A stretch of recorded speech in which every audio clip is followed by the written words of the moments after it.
How many in here have doubt? Now lift your hands up if you got doubt. How many know that through life there's always a colliding effect in our walk?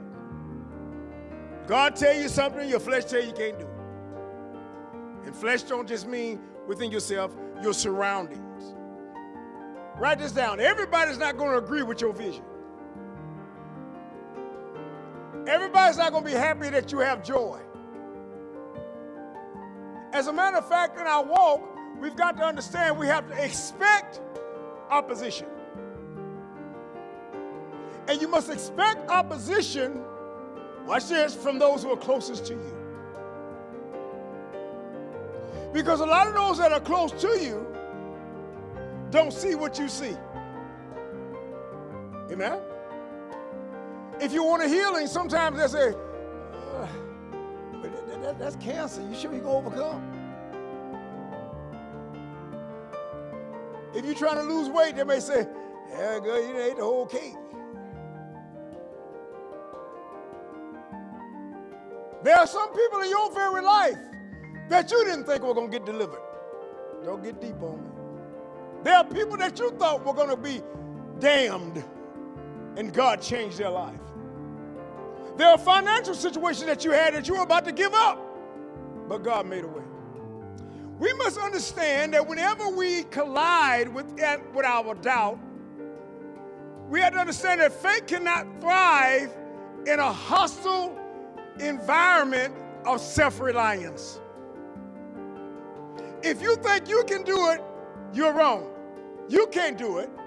You have to do it through Christ. Because there comes a point in our walk that it's easy because we can do it, but then a roadblock hits where you have no choice but to depend on God. Abraham had a time in his life where he had to decide what to do, even though he did what God said do. There are times in your life you do exactly what God says do.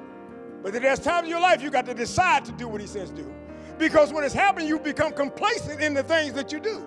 So therefore, it's no more a challenge. So God has to challenge you to get through.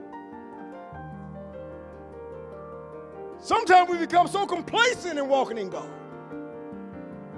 that we think we know him.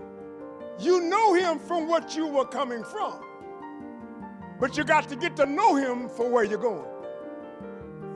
Because at every revelation in God, when we're walking in God, we cannot become so complacent that we think, oh, God gonna do it.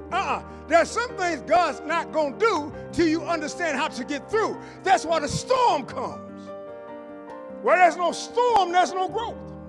Systematically speaking, if there were nerve endings within our bodies,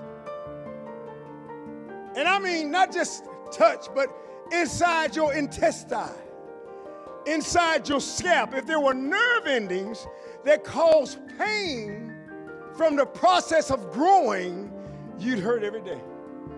Those follicles, when they're pushing through your scalp, if there were nerve endings in your scalp for pain, it would hurt. Notice, when teeth come into your children, it doesn't hurt. It's only when they're pulled. Because our bodies are equipped for the process of growth without pain. But our faith is not. Faith is only intensified through the struggle of accepting the assignment. So when we look at these things, we can better understand what is so important to walk in step with God.